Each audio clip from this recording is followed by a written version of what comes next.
Un film avec un Batman contre Wolverine et qui parle de magie, et bah j'achète. Et ça! Merci.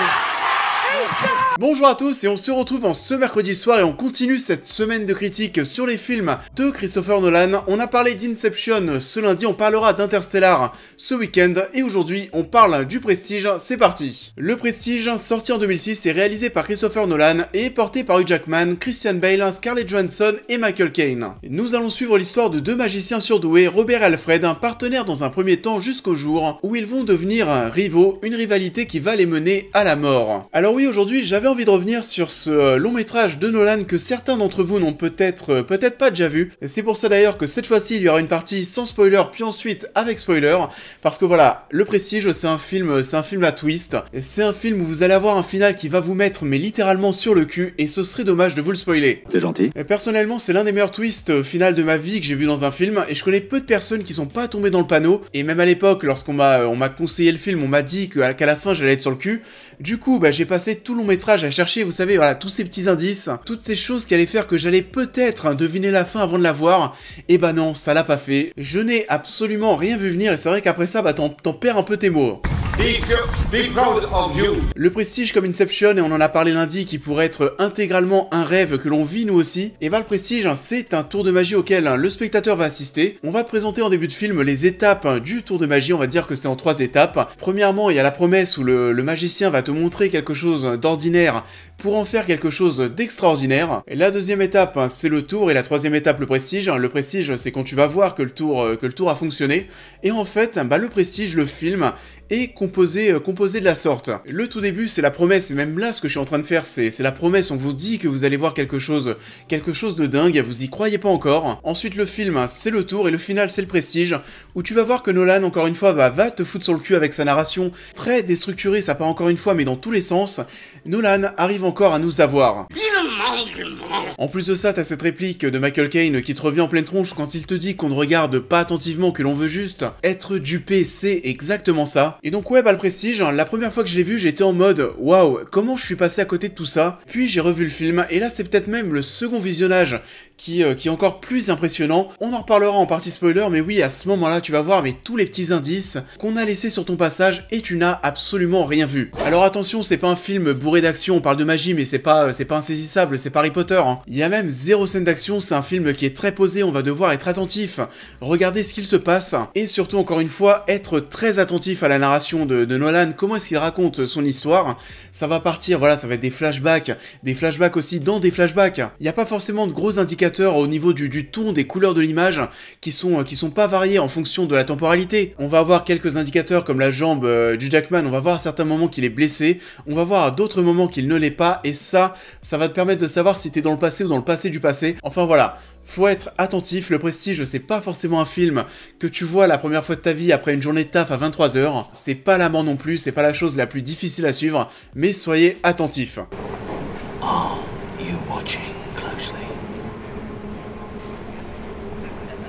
Le Prestige a comme toile de fond la magie, mais c'est surtout une œuvre qui va parler de rivalité, d'ambition, d'obsession, et comment l'addition de tout ça va amener l'homme à sa perte. Il y a un super casting, le scénario est flou, mystérieux, bluffant, et ça aussi je l'ai pas dit, mais il s'agit pas totalement d'une histoire originale, peu de gens le savent il me semble, mais il faut savoir que Le Prestige, c'est l'adaptation d'un roman éponyme. Même s'il y a eu un sacré travail d'adaptation et de réécriture qui a été faite de la part de Nolan et ses équipes, parce qu'en fait dans le livre, l'histoire est racontée à partir des écrits des ancêtres, non, des descendants des deux magiciens. Là dans le film, ils vont l'un et l'autre lire les notes ou le journal intime de l'autre, et tout ça fait qu'on va se balader entre différentes temporalités, enfin voilà. Il y a eu un sacré travail de réécriture. Encore une fois, si vous n'avez pas vu Le Prestige et que vous aimez le travail de Nolan, n'hésitez pas à vous jeter dessus, surtout qu'en plus, dans sa filmographie, c'est un film qui est important, c'est un film pivot, qui marque le passage de Nolan et la bascule de sa filmographie vers le blockbuster, grand spectacle qu'on a eu ensuite avec les Inception, les The Dark Knight, Interstellar, etc., etc. Le Prestige, c'est sa dernière œuvre où on sait bien plus reposer sur sa narration. Le Prestige, ça se rapproche bien plus de cette période Memento où l'action était l'écriture. Ensuite, on a eu Batman Begins en 2005, Le Prestige en 2006, et c'est ces deux films qui ont permis à Nolan de faire cette transition vers un autre style de cinéma plus ambitieux avec plus de budget et aussi plus populaire. Mais en tout cas oui, si ce genre de choses, la narration surprenante vous intéresse et que vous aimez les gros twists de fin de film qui vont remettre en cause absolument tout ce que vous allez voir, n'hésitez pas à vous jeter sur Le Prestige, c'est un film film que j'adore, et n'hésitez pas même à le voir 2 fois. Ça en est tout pour cette partie sans spoiler. Pour ceux qui vont nous quitter, je vous invite bien sûr à liker et à partager cette vidéo, à vous abonner si vous découvrez la chaîne, et on va bien sûr parler dans cette partie spoiler de tous ces petits indices que va laisser Nolan sur notre passage, et qui lui ont permis de réaliser donc ce tour de magie sans qu'on ne voit absolument rien. Qu'est-ce que j'étais sur le cul la première fois que j'ai vu le Prestige. Mon premier visionnage, la fin, mais j'en revenais pas. Et le second visionnage, c'était encore pire parce que oui, c'est magique, merde.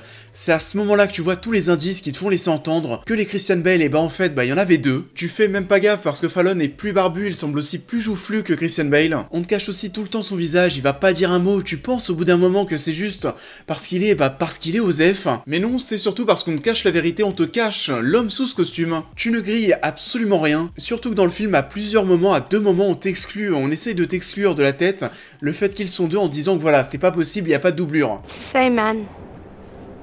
He wears padded gloves to hide his damaged fingers, but if you look closely, you can tell. It's misdirection. He leaves those things lying around to make you think he's using a dope. C'est raconté avec tellement de subtilité, tu passes mais totalement à côté, il y a des indices toutes les 5 minutes, que ce soit les je t'aime à Sarah et elle qui répond non, pas aujourd'hui. I love you.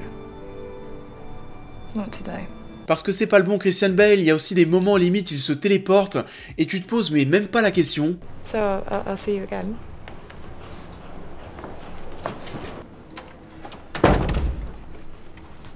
Milk and sugar. C'est rigolo. Enfin bon, je pense que je vais vous faire une mini compilation parce que vraiment, il y en a toutes les 5 minutes. Would you like to do Ty? I'm sorry, I just don't know. Having a baby. Oh my God.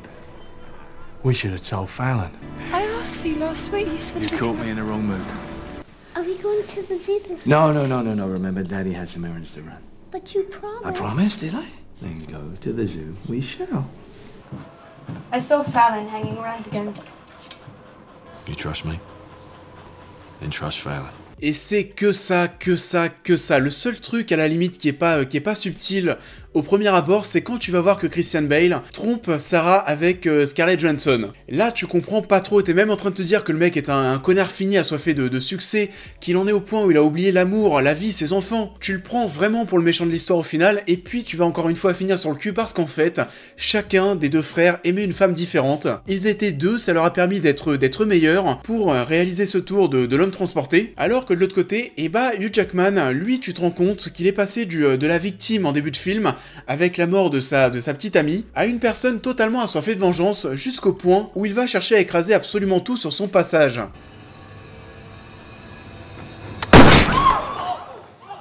Il va enterrer Fallon, le frère jumeau caché, aller chercher une machine magique et aussi dangereuse. On en reparle après de cette machine. Il va aussi envoyer Scarlett Johansson, sa nouvelle petite amie, voler Alfred. All of his secrets are right here in my hands.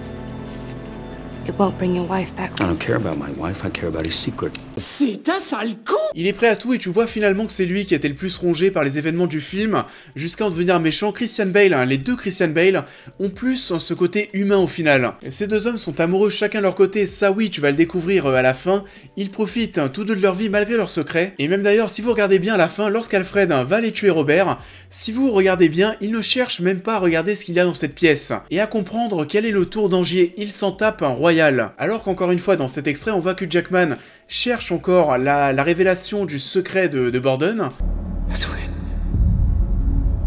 Alfred ne va même pas lui demander le sien, c'est Robert qui va lui dire. I've made sacrifices. Yes. Du coup oui, que ce soit tous les indices qui vont être laissés durant tout le film, le qui est gentil, qui est méchant, qui est aussi amoureux de qui, le film fait exprès de te perdre dans tout ça, tout va rentrer en ordre à la fin et tu vas te rendre compte que t'as assisté à un long métrage présenté comme un tour de magie et que t'as rien vu venir. À vrai dire, le Prestige, il y a un seul petit truc qui me dérange, mais alors là, pour le coup, c'est très subjectif. J'ai un petit peu de mal, en général, lorsqu'on me pose dans un univers qui se veut cohérent, réaliste, et qu'au bout d'un moment, on essaie de mettre un petit peu de fantastique. Et je parle bien sûr de tout ce qu'on va voir autour de l'intrigue de David Bowie, accompagné d'Andy Serkis d'ailleurs, et toute cette histoire autour de cette machine qui, pour le coup, est vraiment magique, qui va réussir à dédoubler Hugh Jackman de manière assez aléatoire, et moi, c'est vrai que je suis pas forcément fan. Bon, après, c'est vrai que voilà, on n'est pas non plus dans un film qui se veut être dans un univers cohérent à 100%. On a aussi Robert, je le rappelle, qui se trouve un double, qui tombe un petit peu du ciel, je le rappelle aussi. Of course I can. I'm a great dancer. Brilliant, you. Parce que tout le reste, que ce soit cette rivalité, mais aussi le fait de découvrir les coulisses du monde de la magie, ça, j'ai trouvé ça passionnant. Quand tu vois comment est-ce qu'ils réalisent leur tour, que ce soit le tour du pistolet en retirant la balle, ça, bon, ok, c'est pas le plus impressionnant, mais on a aussi le tour avec ces oiseaux qu'ils vont buter à chaque fois, c'est très cruel, mais ça fait partie de ces petites choses qui te stimulent un petit peu en tant que spectateur, où tu vas te dire « Ah, les bâtards, hein !» Et en réalité, depuis tout à l'heure, je parle d'un twist en fin de film, mais en réalité, il y en a deux. Il y en a déjà un où tu vois que Jackman n'est pas mort. Ensuite, le deuxième, bien sûr, le plus marquant, c'est quand tu vas voir que des Christian Bale, eh ben, il y en avait deux. Et pour ceux qui se posent la question à savoir si le Christian Bale qui récupère la fille à la fin est le bon père de cette fille, la réponse est oui, et c'est grâce à cette réplique. Sorry about Sarah. Didn't mean to hurt her. I did. Là, on apprend à ce moment-là que Seth Alfred était amoureux de Scarlett Johansson, qu'il est désolé d'avoir poussé Sarah à bout jusqu'à la voir mourir, et ça aussi, du coup, c'est vrai que quand tu vois le final, ça rend les choses encore plus dramatiques, parce qu'en fait, Sarah était aimée. Elle n'a pas supporté un secret qu'elle ignorait, la situation étendue. Mais bon, pour terminer sur une bonne note, on va se rassurer en se disant au moins que le bon Christian Bale a bien récupéré sa fille. C'est la fin de cette critique, j'espère qu'elle vous aura plu. Comme d'habitude, je vous invite à liker et à partager cette vidéo, à me dire en commentaire si vous aussi vous vous êtes fait avoir par le Prestige et ce que vous en avez pensé. Pour les nouveaux, je vous invite à vous abonner, à me suivre sur tous les réseaux, à devenir membre soutien si vous souhaitez aider la chaîne. Et on va se retrouver comme prévu en cette fin de semaine pour parler d'Interstellar, mais on ne parlera pas que de ça, puisqu'il y aura aussi la critique de The Eddie de Damien Chazelle qui arrive sur Netflix. Le programme est donc assez chargé, je vous souhaite à tous une bonne fin de semaine et je vous dis à très vite.